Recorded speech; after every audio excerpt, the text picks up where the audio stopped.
देखो, इस संसार में ना जो लोग सत्य के रास्ते पे चलते हैं, सही बोलते हैं, सत्कर्म करते हैं, सही आचरण करते हैं, उनको हमेशा ही हमेशा विष का प्याला पीना पड़ता है। क्यों? क्योंकि ये जो विषैले प्रवृत्ति के लोग होते हैं ना, उनको सत्य जो है स्वीकार करने में दिक्कत होती है। उनका मन मस्तिष्क, उनका आत्मा जो होता है ना, नकारात्मकता से घिरा रहता है, तो सत्य की बातों को नहीं स्वीकार पाते हैं। तो क्या कहते हैं, वो सामने वाला जो सत्य बोल रहा है वो पागल है, वो बेकार है, उसका दिमाग गड़बड़ है, उसको इलाज करवाना पड़ेगा।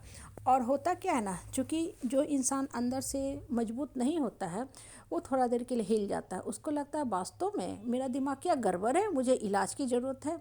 अरे तुम ऐसे बेकार के लोगों पे क्यों विश्वास कर रहे हो? जो इंसान गलत बोल रहा है, गलत कह रहा है, गलत कर रहा है, सबसे पहले उसका दिमाग गड़बड़ है। आप देखो, माँ सीता जो थी ना, सत्य के रास्ते पे चल के, हाँ, अग्नि परीक्षा हुआ, फिर वो अयोध्या पहुँची।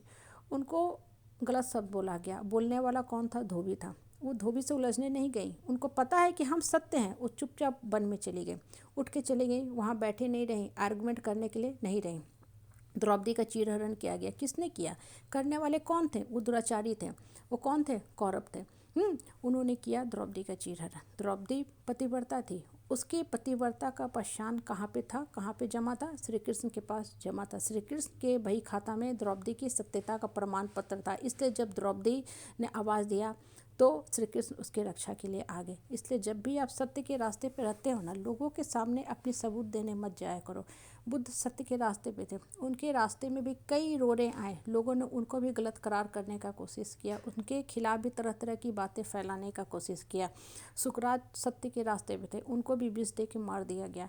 तो ये संसार विषैले लोगों से ही भरा हुआ है। इसलिए जब भी आप लोगों की बातों पे विश्वास करोगे, आपका मन कुंठित होता रहेगा। आप सत्य के रास्ते पे हो, मौन रह के चुपचाप कर्म करते रहो। कृष्ण सत्य बोलने आए थे, दुर्योधन ने क्या किया? उठा के जेल में डाल दिया। और क्या बोला? ये तो एक जादूगर है, मायावी जादूगर है। कृष्ण ने अपना विराट रूप दिखाया, लेकिन फिर भी दुर्योधन को नहीं समझ में आया। कृष्ण ने क्या बोला?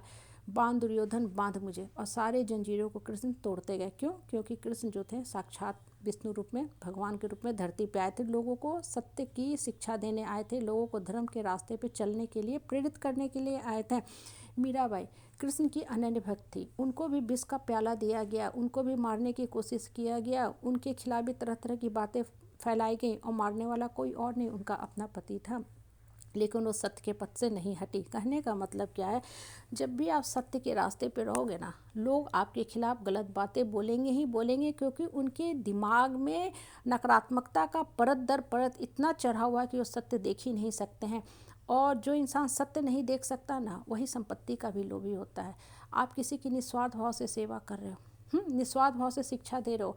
जो लोभी प्रवृत्ति का आदमी होगा, जो संपत्ति का लोभी होगा, वो अपने ऐसा आपको भी समझेगा। वो सोचेगा कि हाँ, इसको भी संपत्ति चाहिए, इसलिए मेरा सेवा कर रहा है। जबकि वो नहीं समझ रहा है कि वो इंसान निस्वार्थ भाव से आपको शिक्षा दे रहा है, निस्वार्थ भाव से आपकी सेवा कर रहा है, क्योंकि उसकी आत्मा जो है सत्य के पथ पे चलना चाहती है। अरस्तु जो था ना, सिकंदर को निस्वार्थ भाव से पढ़ा रहा था, लेकिन लोगों ने अफवाह उड़ा दिया, हल्ला उड़ा दिया कि अरे ये तो पैसा के लिए पढ़ा रहा है। जबकि उसका जो पढ़ाने का आधार था, बेस था, निस्वार्थ था। क्योंकि सिकंदर जो था बहुत ही महान स्टूडेंट था, बहुत ही विद्वान था। कहने का मतलब क्या होता है ना, जिस समाज परिवार में आप रहते हो ना, अगर आप निस्वार्थ भाव से कर्म कर रहे हो, तो लोग आपके ऊपर गलत ठप्पा लगाएंगे ही लगाएंगे। अरे तो पैसा का लोभी, इसको पैसा चाहिए। जबकि ऐसा कुछ भी नहीं है, ऐसा कुछ भी नहीं है। वो इंसान की चूँकि आत्मा में शुद्धि है, वो चाहता है कि मैं इसका थोड़ा विकास कर दो, इसकी थोड़ी मदद कर दो, तो वो सत्य के राह पे चलना चाहता है।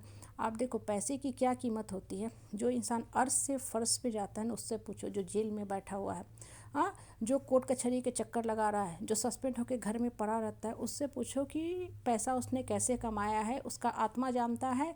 और पैसे कमाने के चक्कर में वो कितनी सज़ा भुगत रहा है। इसलिए कभी भी किसी के खिलाफ अपशब्द नहीं बोलना चाहिए, सबसे पहली बात। और जो बोल रहा है, सुनने वालों को चाहिए कि उसकी बातों पे भी ध्यान ना दे। क्यों? क्योंकि जितना ज़्यादा बेकार के लोगों की बातों सुनोगे ना, अपना दिमाग पे बैड इम्पैक्ट होता है। क्योंकि वो बोलने से रुकेगा नहीं, उसका काम ही है, वो इसी काम के लिए आया है। शकुनी जिस काम के लिए आया था, दुर्योधन को बर्बाद करना चला गया।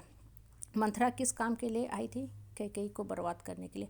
इसलिए इस तरह के नकारात्मक जो भी लोग होते हैं ना, उनसे डिस्टेंस और स्पेस रखा करो। अपने मन मस्तिष्क को साफ रखा करो, मन को ऊपर वाला से जोड़ो, श्री कृष्ण से जोड़ो। आपके कर्मों की खाता श्री कृष्ण के अकाउंट में जमा हो रही है।